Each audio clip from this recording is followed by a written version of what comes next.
Hello বন্ধুরা, সবাই কেমন আছো? আজকে আমার মা বানাচ্ছে কিন্তু আমরা যাকে বলি চিতই। তোমরা কি বলো সেটা আমাকে কমেন্ট করে জানাবা। তো এই চিতুয়া আমরা কিন্তু অনেক পছন্দ করি। আমি বলো, আমার দাদা বলো, আমার দিদি বলো। তো আমার দিদি এখনও আসেনি, আমি এসেছি। তো আমার মা বললো তোকে আজকে বানিয়ে দিই। তো দেখো, আস্তে আস্তে মা কিন্তু গরম পানি দিচ্ছে, হালকা হালকা করে গরম পানি দিচ্ছে। ফার্স্টে দেখলাম হালকা গরম পানি নিয়ে সেটাকে কিন্তু হাতে করে আগে মাখিয়ে নিল, ঝুরঝুরা করে নিল। তারপরে কিন্তু অল্প অল্প করে পানি দিচ্ছে আর কিন্তু ব্যাটারটা তৈরি করছে। আমি কিন্তু যেটাকে টিকিনি বলে সেটা পারি বড় করে, আর এটা কিন্তু আমি পারি না। আমিও পারি না, আমার দিদিও পারে না। তো মায়ের কাছে দেখি কিন্তু করা হয় না। তো এবার মায়ের কাছে দেখলাম, নিজেও ট্রাই করব। তো দেখো, একদিকে কিন্তু গরম পানি বসিয়ে দিয়েছে আর একদিকে কিন্তু হালকা হালকা করে নিচ্ছে আর দিচ্ছে। দেখো কতবার নিচ্ছে আর দিচ্ছে। বলছে একবারে বেশি পানিটা দিয়ে দিলে ভালো করে মাখানো হবে না, হালকা হালকা নিতে হবে আর আস্তে আস্তে করে ব্যাটারটা মাখাতে হবে। ফার্স্টে হাতে করেছিল কিন্তু গরম পানি, তো তার জন্যে চামচ নিল। তো দেখো এখন ঘন লাগছে কি না, আর একটু পর আস্তে আস্তে পানি দিবে আর ব্যাটারটাকে পাতলা করবে। থিকনেস থাকে না, অতিরিক্ত পাতলা না তোমার অতিরিক্ত ঘন। তো আমি কিন্তু দাঁড়িয়ে দাঁড়িয়ে তাই দেখছিলাম যে মাম্মা একবার করে পানি দিচ্ছে, একবার করে নাড়ছে।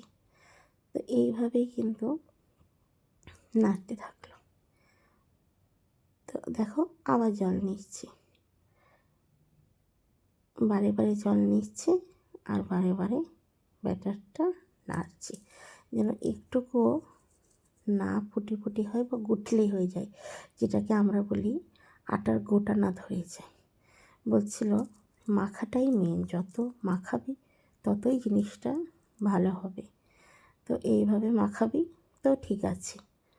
তো যতক্ষণ আমি দাঁড়িয়েছিলাম মম অনেকক্ষণ ধরে মাখালো আর একদিকে কিন্তু হালকা করে গ্যাসতে পানি গরমটা বসিয়ে রেখেছিল। এবার কিন্তু ফার্স্ট বাটিতে নিল চিতইটা বানাবার জন্য। তো একদিকে কিন্তু মাটির তাওয়াটা গ্যাসে গরম করতে দিয়ে দিয়েছিল, তারপরে বিসমিল্লাহ বলে শুরু করলো।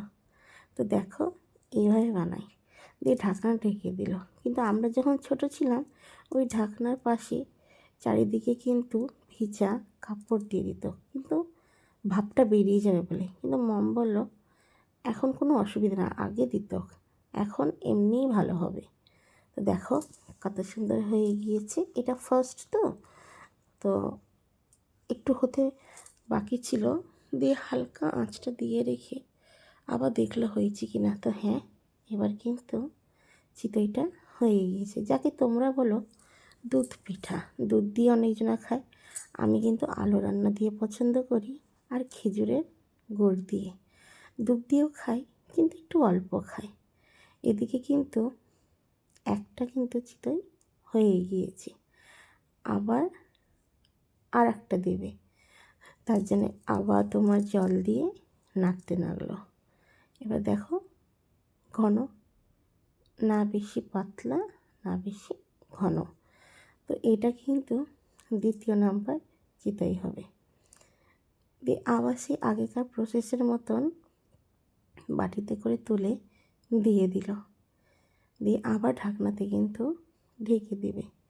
মম কিন্তু বারে বারে ঢাকনাটা খুলছিল না, আইডিয়াতে একবারই খুলছে।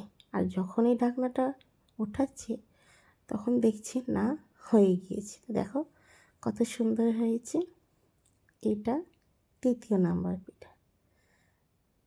তো দেখো এটা কিন্তু হয়ে যাবে।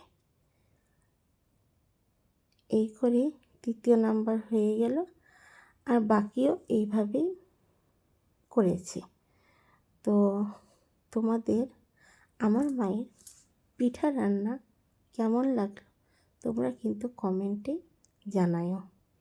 আমার মোমো খুব সুন্দর রান্না পারে, খুবই সুন্দর, সেই স্বাদ, না খেলে মানুষ বলতে পারবে না। তো মায়ের রান্না তো মায়ের রান্নাই হয়, আর নিজের রান্না নিজের রান্না।